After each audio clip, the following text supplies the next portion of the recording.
শ্যামাই ছাড়া ঈদ পাঞ্চে মনে হয়, তাই তো শ্যামাইয়ের একটি রেসিপি নিয়ে আজ আমি হাজির হয়ে গিয়েছি। আসসালামু আলাইকুম এভরিওয়ান, নতুন রেসিপির ভিডিওতে সকলকে স্বাগত জানাচ্ছি এবং সকলকে জানাই ঈদের অগ্রিম শুভেচ্ছা। আজকের রেসিপিতে রয়েছে ঈদ স্পেশাল জর্দা শ্যামাই রেসিপি। এতদিন অনেক ধরনের রেসিপি শেয়ার করলেও এই ঈদ উপলক্ষে কোনো শ্যামাই রেসিপি আপনাদের সাথে শেয়ার করা হয়নি, তাই তো আজ আমি জর্দা শ্যামাই রেসিপিটি আপনাদের সাথে শেয়ার করে দিচ্ছি। ঈদে যত ধরনের আয়োজন হোক না কেন একটা শ্যামাই থাকতেই হয়, তাই তো আপনারা এই ঈদে এই জর্দা শ্যামাইটি আমার রেসিপিটি ফলো করে বানিয়ে নিতে পারেন। চলুন মূল রেসিপিটি দেখে নেই। এই জর্দার জন্য আমি এখানে এই বার্মিসিলি শ্যামাইটা নিয়েছি, অনেকে আবার এটাকে লম্বা শ্যামাই হিসেবে বলে। এই শ্যামাইগুলোকে আমি ছোট ছোট করে ভেঙে নিচ্ছি। বাজার সুবিধার্থে ছোট ছোট করে ভেঙে নেওয়াই দরকার, কারণ ভাজতে গেলে বড় থাকলে নাড়াচাড়ার সময় প্যান থেকে পড়ে যায়, তাই আমি ভেঙে ছোট ছোট করে নিচ্ছি। আর এখানে আমি প্যাকেটে রেখেই ভেঙে নিচ্ছি, কারণ প্যাকেট থেকে খুলে ভাঙতে গেলে ছড়িয়ে ছিটিয়ে যাওয়ার সম্ভাবনা রয়েছে। এখন প্যাকেট খুলে আমি একটা প্লেটে নিয়ে নিয়েছি, এখন এগুলোকে ভেজে নিব। আর দেখুন আমি ছোট ছোট করে ভেঙে নিয়েছি, আপনারাও অবশ্যই ছোট ছোট করে ভেঙে নেবেন। এখন জর্দা শ্যামাইটাকে রান্নার কাজে যাই। চুলে একটি প্যান বসিয়ে এর মধ্যে আমি 1/3 কাপ ঘি দিয়েছি। আপনারা চাইলে ঘি আর তেল মিশিয়ে দিতে পারেন, তবে আমি সবটাই ঘি দিয়েছি। যত বেশি ঘি দেওয়া হয় এর স্বাদটা ততই বাড়ে। এখন আমি এই ঘিয়ের মধ্যে ভেজে নিচ্ছি কাঠবাদাম এবং কাজু বাদাম। কিশমিশটা আমি পরে দিয়ে নিব।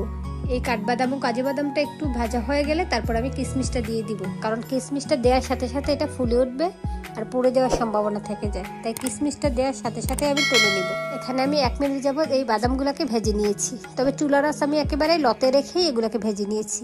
এগুলো ভাজা হয়ে আসছে, এখন এর মধ্যে আমি দিয়ে দিচ্ছি কিশমিশগুলো দিয়ে 30 সেকেন্ড ভেজে এগুলোকে আমি তুলে নিব।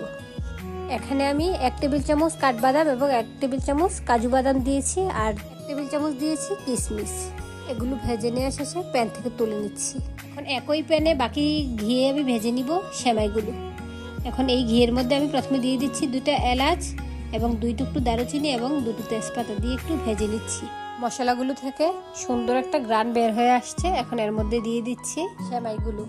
আর এখানে এই শ্যামাইগুলোকে অল্প আছে কিছুক্ষণ ভেজে নিচ্ছি। চুলার আঁচ লতে রেখে এগুলোকে ভেজে নিতে হবে, তা না হলে সহজেই নিচ দিয়ে পড়ে আসবে, কালারটা ডার্ক হয়ে যাবে। তাই অল্প আছে এগুলোকে ভেজে নিতে হবে। আর এই ভার্মিসিলি শ্যামাইটার একটা নিজস্ব গন্ধ আছে, তাই এর মধ্যে ঘিয়ের পরিমাণটা বাড়িয়ে দিলে খেতে ভালো লাগে। আর এখানে আমি মশলাও ইউজ করেছি, সেই জন্যই এখানে আমি প্রায় 2-3 মিনিট সময় ধরে এই শ্যামাইগুলোকে ভেজে নিয়েছি। এই তো শ্যামাইটা ভাজা হয়ে আসছে, আর দেখুন আমার শ্যামাইটা ভালোভাবে ভাজা হয়েছে। আমি অনবরত নেড়ে চেড়েই ভেজে নিয়েছি যেন নিচে দিয়ে আবার ডার্ক না হয়ে আসে। এখন এর মধ্যে দিয়ে দিচ্ছি 1/2 কাপ কোরানো নারিকেল। এই জর্দা শ্যামাইয়ে এই নারিকেলটা দিয়ে নিলে আমার খেতে ভালো লাগে, তবে দেখি অনেকেই নারিকেল ছাড়া এই জর্দা শ্যামাইটা করে, তবে আমার কাছে এই নারিকেল ছাড়া জর্দা শ্যামাইটা খেতে ভালো লাগে না। এই নারিকেল দেওয়ার পর কিছুক্ষণ নেড়ে চেড়ে নিচ্ছি। এখন এর সাথে আমি দিয়ে দিচ্ছি চিনি। এখানে আমি 1/4 কাপ চিনি দিয়েছি। আর আমি যেই শ্যামাইটা নিয়েছি এটা ছিল 200 গ্রামের প্যাকেট। এই 200 গ্রামের প্যাকেটের সাথে 1/4 কাপ চিনি দিলেই পারফেক্ট মিষ্টি হয়, তবে আপনারা আপনাদের পছন্দ অনুযায়ী বাড়িয়ে কমিয়ে নিতে পারেন, তবে পারফেক্ট খেতে হলে 1/4 কাপ দিলেই হবে। এখন এর মধ্যে দিয়ে দিচ্ছি 1 কাপ দুধ। আপনার দুধের পরিবর্তে এখানে পানি দিলেও হবে, এখানে আমি গরম দুধ দিয়েছি। আর আপনারা এটা স্কিপ করতে পারেন, পানি দিয়ে করে নিলেই হবে। আবার অনেকে দেখি পানি ও চিনি আলাদা শিরা করে এটাতে দেয়, তবে দুইভাবেই রান্না করা যায়। দুধ দিয়ে ভালোভাবে নেড়ে চেড়ে এখানে বলক তুলে নিচ্ছি, যেন এই শ্যামাইটার সাথে দুধটা ভালোভাবে বলক চলে আসে, ততক্ষণ জাল করে নিচ্ছি। এখন আমি এর মধ্যে 1 চিমটি পরিমাণ লবণ দিয়েছি। আপনারা এটা স্কিপ করতে পারেন, যারা মিষ্টি খাবারে লবণটা পছন্দ করেন তারা দিয়ে নিতে পারেন, তবে আমি সব মিষ্টি খাবারে একটু লবণ দিয়ে নিই, তাই আমি এখানেও দিয়ে নিলাম। এই তো দেখুন বেশ কিছুক্ষণ নেড়ে চেড়ে জাল করে নিচ্ছি। এখন এর মধ্যে অ্যাড করে দিচ্ছি ভেজে রাখা সেই বাদামগুলো থেকে অর্ধেক, আর বাকি অর্ধেক আমি গার্নিশিংয়ের জন্য রেখে দিচ্ছি। ভাজা এই বাদামগুলো দেওয়ার পর আবারও ভালোভাবে নেড়ে চেড়ে জাল করে নিচ্ছি। এই তো দেখুন ভালোভাবে বলক চলে আসছে। এখন আমি আবারও এটাকে নেড়ে চেড়ে দিচ্ছি। ভালোভাবে বলক চলে আসার পর নেড়ে চেড়ে দিয়ে এটাকে আমি এখন 5 মিনিট রেখে দিব ঢাকনা দিয়ে ঢেকে। এই 5 মিনিটের মধ্যে আমি একবারও ঢাকনাটা খুলবো না, একেবারেই লতে রেখে আমি এখানে 5 মিনিট রান্না করে নিব। এই 5 মিনিটের মধ্যে ঢাকনাটা আমি খুলিয়ে নিই। এখন আমি ঢাকনাটা খুলে নিচ্ছি।